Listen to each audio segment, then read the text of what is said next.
how bad, or even worse. How bad, or much worse than you could ever imagine. That's not all it's about. It's about return to Hashem and find yourself in the midst of this and return to Him. So suffering is always a means towards an end. It's never an end in itself. So when you observe things, instead of just staying in the moment, which in general is where you belong, you could see some of this. So you mentioned the Holocaust and the Inquisition. So pre-Holocaust Europe, Poland, for instance, which had a very large Jewish population, the directionality was away from Torah. That's how it was. They did surveys once in one of the gymnasia. They asked the children, if you could be something else other than Jewish, the answer was, I'd be German. This is how it was before the Holocaust.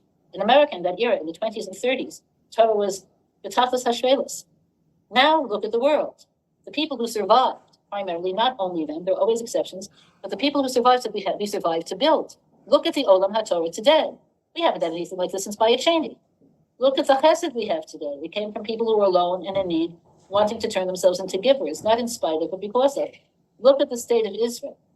So you could see that the suffering is a springboard towards more if we're willing to move forward, which is a big if.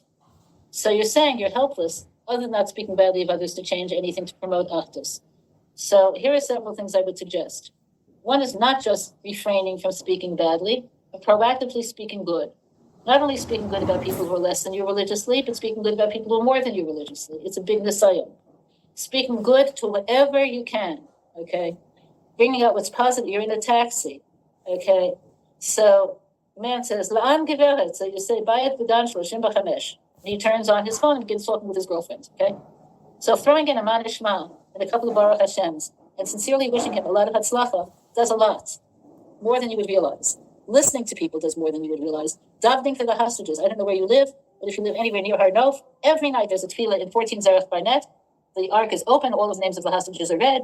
This is important. It's not just not speaking. I don't know what your time is like. I don't know how much time you would have for others. Being a partner for Torah creates unity. If you're a Hebrew speaker, Nefesh Yehudit creates great unity.